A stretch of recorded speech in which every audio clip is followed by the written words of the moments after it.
How to enable or disable the edit page in DaVinci Resolve. First of all, open DaVinci Resolve and look at the top menu bar.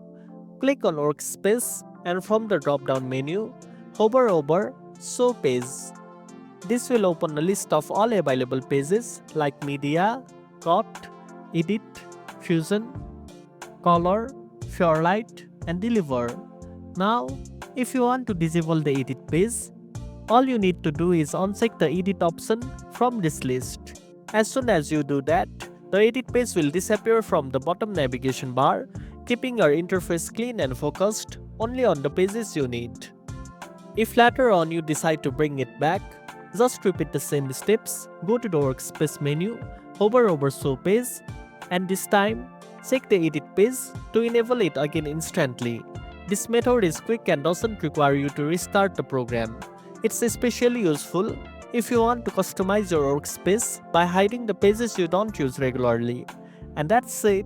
Now you know how to enable or disable the edit page in DaVinci Resolve. If you found this video helpful, don't forget to like, share, and subscribe for more tech tips. Thanks for watching, and I'll see you in the next one.